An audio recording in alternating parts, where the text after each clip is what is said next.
I never thought I'd be writing a horror story about my own wife, but here we are. My wife, Sarah, was a brilliant scientist. She had always been fascinated by the concept of teleportation and had spent years working on a machine that could make it a reality. Finally, after countless hours of research and experimentation, Sarah was ready to test her invention. She invited me to be the guinea pig and step into the teleportation chamber. I was nervous, but I trusted Sarah and her expertise. I stepped into the chamber and waited as she prepared the machine. She double-checked all the settings and made sure everything was in order. "Okay, here we go," she said, flipping the switch. There was a bright flash of light, and suddenly I found myself standing in a different room. It was just as Sarah had promised. The machine had successfully teleported me. I couldn't believe it. I had always thought teleportation was just science fiction, but here I was, living proof that it was real. Sarah was overjoyed at the success of her invention. She couldn't stop talking about all the possibilities it opened up. We could travel anywhere in the world in an instant, visit friends and family on the other side of the globe. The possibilities were endless. But as it turns out, we should have been more careful about what we wished for. A few days later, Sarah decided to test the teleportation machine again. She stepped into the chamber, and I watched as she disappeared in a flash of light. But when she reappeared, something was wrong. Very wrong. Sarah emerged from the chamber looking pale and sickly. She was covered in a greenish-brown slime, and her skin had a strange pickled look to it. "Sarah, are you okay?" I asked, rushing to her side. She didn't answer. She just stood there, staring at me with a blank expression. I called for an ambulance, and Sarah was rushed to the hospital. The doctors couldn't figure out what was wrong with her. They ran every test they could think of, but nothing seemed to be wrong. But Sarah just kept getting worse. Her skin became more and more pickled, and she started to emit a strange cucumber-like smell. I was beside myself with worry. I had no idea what was happening to my wife. Then, one night, Sarah disappeared from her hospital bed. I searched everywhere for her, but she was nowhere to be found. It was as if she had vanished into thin air.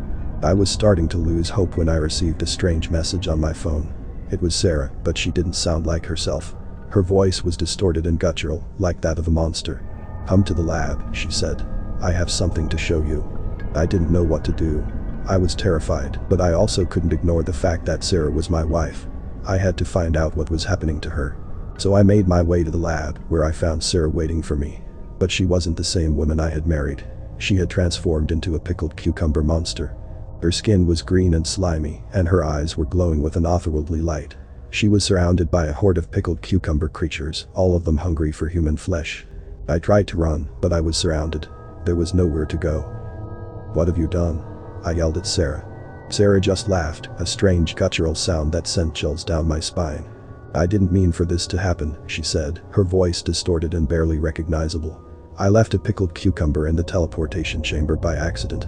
When I teleported, the cucumber's DNA must have mixed with mine. And now, I am something else entirely." I couldn't believe what I was hearing. My wife, the brilliant scientist, had turned into a monster because of a pickled cucumber. It was like something out of a nightmare.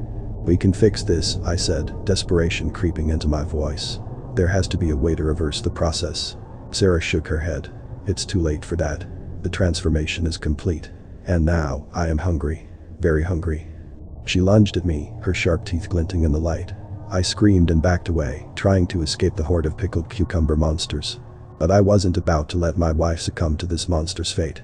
I remembered something Sarah had told me about the teleportation machine, that it could be used to reverse the process of teleportation.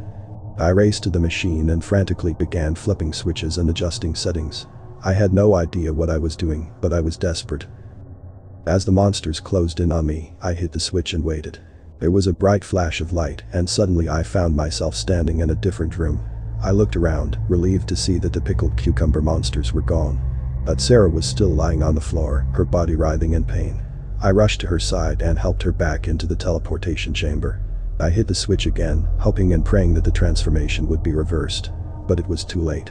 Sarah's body convulsed and then went still, her eyes staring blankly up at the ceiling. I collapsed to the floor, tears streaming down my face. I had lost the woman I loved, all because of a foolish mistake. I vowed to never take the power of science for granted again. And as I sat there, grieving the loss of my wife, I knew that I would always regret not being more careful with the things we wished for.